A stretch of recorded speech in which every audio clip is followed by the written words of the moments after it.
कि आप कह रहे हो कि जूते मारो, लेकिन हाथ लगा के देख लो किसी की अगर हिम्मत है। आज की तारीख में भी घड़े गाँव नहीं बनता है, वहाँ साइड आज भी खुली दिखी। हर जिला मुख्यालय पर मानसिक रोगियों के लिए भी इसने घोषणा की है और वहाँ पर आपका इलाज कराओ। इन लोगों को गुमराह मत करो। नमस्कार, मैं लखन सालवी और आप देख रहे हैं डेली राजस्थान। खबर राजस्थान के उदयपुर जिले के गोगुंदा उपखंड क्षेत्र से है। यहाँ सायरा के पदराड़ा गांव के समीप में एक चौराहा है देवस्थान मादरी, जहां एक जनसभा आयोजित की गई, जिसमें कांग्रेस के निवर्तमान सायरा के प्रधान सवाराम गमेती, सामल ग्राम पंचायत के सरपंच प्रकाश गमेती और बानपुरा ग्राम पंचायत के सरपंच पति रोडाराम गमेती व सिंगाड़ा ग्राम पंचायत के सरपंच पति फूलाराम गमेती सहित सैकड़ों कांग्रेस कार्यकर्ताओं ने भाजपा की सदस्यता ग्रहण की।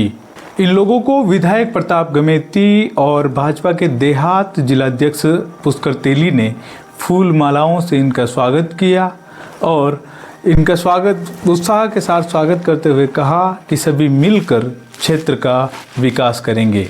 विधानसभा चुनाव के बाद से इन सभी लोगों पर कांग्रेस के साथ भीतरघात करने के आरोप लगे रहे थे। आज जब भाजपा की सदस्यता इन्होंने ग्रहण की तो इसके बाद कांग्रेस ने जो है एक बयान जारी करते हुए कहा कि इनका असली चेहरा सामने आ गया।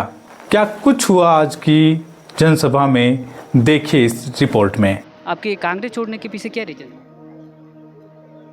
देखो साहब, कांग्रेस छोड़ने का बहुत बड़ा है। अब कह नहीं सकते। हम मांगीलाल जी के साथ में थे, जाला साहब के साथ में थे। कांग्रेस में दो ही नेता है, मांगीलाल जी और जाला साहब। अब बात ये हुई थी कि भाई मांगीलाल जी के साथ, जब मांगीलाल जी एमएलए भी नहीं थे, उस टाइम से हम इनके साथ में जुड़े थे और उनकी वजह से जुड़े थे। लेकिन उनके साथ में लगातार हम 15-20 साल तक, 25 साल तक हम साथ में थे और उन्होंने कंधे से कंधे मिला करके उनको जिताने का पूरा प्रयास किया। एमएलए बने, एक बार नहीं 3 बार बने, मंत्री बनाए। लेकिन बनने के बाद में उनकी क्या है, थोड़ी नीयत में फ़र्क आ गई और फ़र्क आने की वजह से फिर बाद में वो साथ में तो रखते थे लेकिन अंदर से वो काटते थे। तो और साथ में तो रखना और दूसरे लोगों को हमारे विपक्ष में करना, तो ये उन्होंने साजिश करनी शुरू की, तो जिसकी वजह से हम फिर भी लगभग उनका काम करते रहे। लेकिन फिर लास्ट में पिछले 2 सालों से तो हद ही हो गई कि हार एक बार नहीं हुई है, तीसरी बार हार हुई है। उससे पहले भी वो 2 हार आ रहे और हार में भी कोई ज़्यादा अंतर नहीं था। हारने के बाद में तो बिल्कुल ही पहले भी कर रहे थे, पहले भी वो 2 लोगों के थ्रू कर रहे थे, अधिकारियों के थ्रू कर रहे थे। लेकिन बाद में अब क्या है कि हारने के बाद में उन्होंने ज़्यादातर इतने लोग मेरे विपरीत कर उपचुनाव हुए थे अपने पानेर में, उनको लेकर के भी हुए थे। तो वहाँ पे क्या उपप्रधान जी मेंबर होते हुए एक मेंबर नहीं आया। एक मेंबर हमारा था जिसने अपनी बीजेपी को वोट किया, तो जिसकी वो ठीकरा भी मेरे पे फोड़ा। अब एक मेंबर था जिसने आंगनबाड़ी में ज्वाइनिंग ले ली, तो सीडीपीओ ने उनको बिना रिजाइन दे ही नहीं रहा था। तो उन्होंने कहा, तो मैंने फिर उनको इस्तीफा दिला करके फिर बाद में उनको ज्वाइनिंग कराई कांग्रेस अपने आंगनबाड़ी कार्य सहयोगी में। तो वो भी ठीक रहा मेरे पे फोड़ा कि भाई ये ज़बरदस्ती इन्होंने करा। तो हर बार वो यूँ टॉर्चर करे जा रहे थे। और पिछले 2-3 हर मीटिंग में, अब गोगुंदा मांगीलाल जी का जन्मदिन था, उस टाइम पे भी जाला साहब ने टॉर्चर करना शुरू करा। और उसके बाद में वापस ये अपने अभी इन्होंने गांव एक मीटिंगें रखी थी कार्यकर्ताओं की, तो वहाँ पे भी उन्होंने ये कहना शुरू कर दिया कि ये दोगले हैं, बेईमान हैं, ये कहना शुरू करा। और रही बात ये कि हम किसी कांग्रेस कार्यकर्ता के पास में बैठते तो उसको भी दोगला साबित करें। जैसे नारायण जी के वहाँ हम बैठे थे तो उनको भी नारायण जी भाई साहब ने बुलाया। एक परबारी जी मैडम आई थी, जब जिला अध्यक्ष की बात चली तो यशोमती जी ठाकुर, तो नारायण जी भाई साहब ने जिला अध्यक्ष के लिए उन्होंने दावेदारी करी और वो दावेदार भी थे, क्योंकि ब्लॉक अध्यक्ष रहे, यूथ जिला अध्यक्ष रहे, यूथ कई सारे पदों पे वो रहे थे। तो उन्होंने दावेदारी करी, तो उन्होंने हमें बुलाया कि भाई आप यहाँ आइए। तो हमने सब ने उनका, उस टाइम भी पार्टी से थे, हम तो भी साथ में थे। लेकिन जब भी कोई मंच मीटिंग होती तो वहाँ हमारा नाम लिया जाता था। और विशेष रूप से हरी सिंह जी जाला, उन्होंने तो हमारे को छोड़ के दिया। जब ये फार्म भरे थे उपचुनाव का, तो उन्होंने छोड़ के दिया कि ये सायरा प्रधान छोर है। तो इस वजह से क्या हुआ कि 2-3 लोग हैं गोगुंदा के और 2-3 लोग इधर के हैं, तो उन्होंने हमारा बार बार टॉर्चर कर रहे थे। इस वजह से फिर हमने देखा कि भाई अब हमें चुनाव नहीं लड़ना, लेकिन हमारे ये भाजपा के जिला अध्यक्ष जी हैं, पुष्कर जी भाई साहब है, विधायक साहब है, और हमारे ललिता जी हैं, और अपने ये दिनेश जी हैं, सेन साहब हैं, करण जी, इन्होंने फिर कहा कि भाई आप बैठो मत, आप जिस समाज से आते हो वहाँ पे सब बहुत सारी समस्या है, आप अनुभवी उनका काम करो और हम आपका साथ देंगे और साथ में हैं और मदद करेंगे, आप बैठो मत, आपके अनुभव का हमें भी फ़ायदा मिलेगा। यूँ करके उन्होंने वापस हमारे को इस लाइन में ले आए और आज उन्होंने एक डेट तय करी और आज उन्होंने मुझे भाजपा ज्वाइन कराई। सर आज आपके साथ में कितने लोग कांग्रेस के नेताओं ने यहाँ पे बीजेपी ज्वाइन करी? लगभग 125 लोग हैं और सरपंच भी है हमारे साथ में।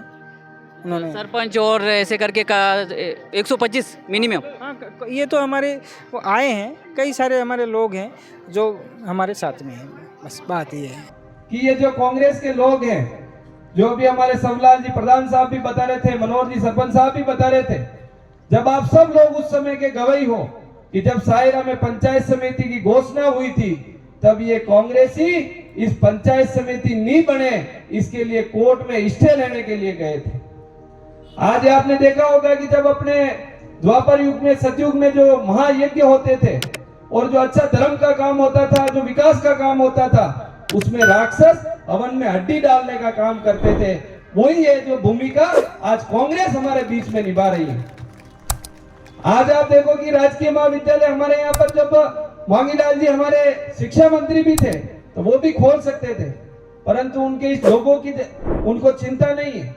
उनको तो चिंता सिर्फ उनकी राजनीति की है, जैसा कि अभी पूरा सवलाल जी ने पूरा इसका पर्दाफाश किया, पूरे एक विस्तार से आप सबको समझाया है। आज आप देखेंगे कि हमारे यहाँ पर लाइट की समस्या थी, तो लाइट की समस्या थी, अगर गोगुंदा में अगर कोई फाल हो जाता तो भी हमारे सायरा की पूरी लाइट बंद रहती थी, परंतु आज हम हमारे माननीय मुख्यमंत्री जी बदन लाल जी शर्मा साहब को धन्यवाद देते हैं। आज हम हमारे विधायक जी को धन्यवाद देते हैं कि यहाँ पर सायरा में भी नया जीएसएस यहाँ पर खुलवाने का काम किया, आज वो काम भी पूरा हुआ है। हमारे यहाँ पर अगर किसी के लाइट का अगर बिल जमा कराना पड़ता, हमें गोगुंदा जाना पड़ता, आज इस बजट में हमारे सायरा में आईएन ऑफिस भी आज हमारे इस बजट में खुल गया है। अब यहाँ पर आपके आरएससीबी के सारे अधिकारी यहाँ पर बैठेंगे और लाइट संबंधी जो भी काम है वो सारे काम हमारे यहाँ से होंगे। आज एक नया जुमला और लेके आए कि नरेगा बंद कर दिया। आज एक अपने सब सामान्य लोग यहाँ पर विराज रहे हैं, अपन किसी अनपढ़ से अनपढ़ व्यक्ति को भी पूछेंगे कि नरेगा के अंदर 100 दिन मिलते थे और देश के प्रधानमंत्री जी ने जी राम जी नाम की नई योजना बनाई, उसमें 125 दिन मिलते हैं, तो 100 दिन ज्यादा होते हैं कि 125 दिन ज्यादा होते हैं?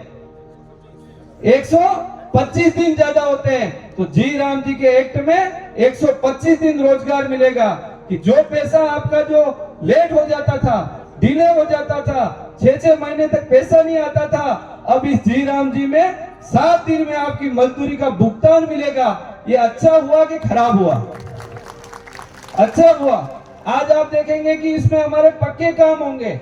आज आप इसमें आंगनवाड़ी निर्माण कर सकते हैं, स्कूल के कमरे का निर्माण कर सकते हैं, छत रिपेयरिंग कर सकते हैं। हम अच्छा कर सकते हैं, खराब कर सकते हैं?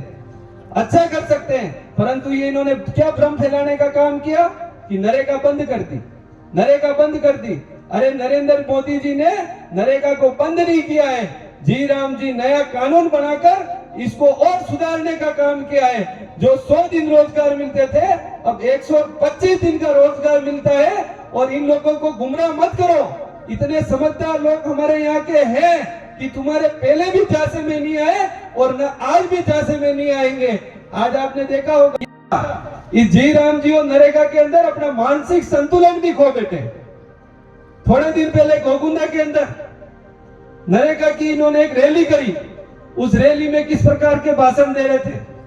तो मैं उनको भी कहना चाहता हूं कि तुम्हारे लिए भी इस बजट के अंदर व्यवस्था है, हर जिला मुख्यालय पर मानसिक रोगियों के लिए भी इसने घोषणा की है और वहां पर आपका इलाज कराओ। इन लोगों को गुमराह मत करो। और मैं एक बात और कहना चाहता हूं कि आप कह रहे हो कि जूते मारो, लेकिन हाथ लगा के देख लो किसी की अगर हिम्मत है तो। इसलिए मैं आप सभी से कहना चाहता हूं, ये झूठ बोलना और जोर से बोलना इन लोगों की फितरत में है। हमने कोई लोगों से समझने, हमारे कोई सतर्क रहने की आवश्यकता है।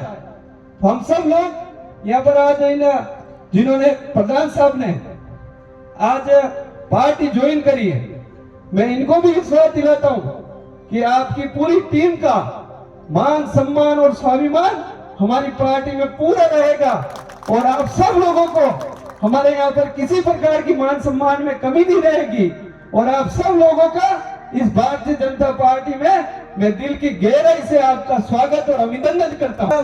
कांग्रेस के टाइम में एक महंगाई कैंप लगाया, क्या लगाया? महंगाई कैंप लगाया तो आपने बदलाव चाहिए, आपने घना घना गाँव नहीं बंद रहा, फार्म भरो, अपील करो।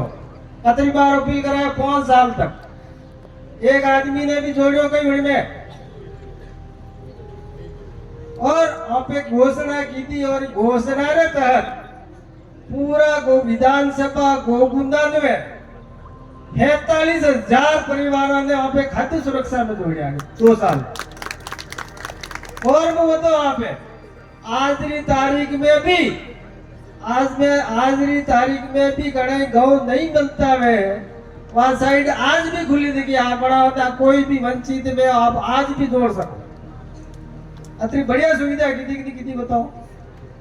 अब आपने कॉलेज खोल दी तो कॉलेज तो खोल दो, लेकिन में अपने बच्चा ने बढ़ावा नहीं मिला तो कैसा? बढ़ावना क्यों जरूरी है? बढ़ावनी बात जरूरी है। एक देश का प्रधानमंत्री जी कह रहा भाई अपने विकसित भारत बनाना है 2047 में हमें समझना विकसित भारत में अपने समझो भेड़ो जावे तो अपना विकसित भारत का दीप साकार रहेगा, तो अपना विकसित परिवार रहेगा तो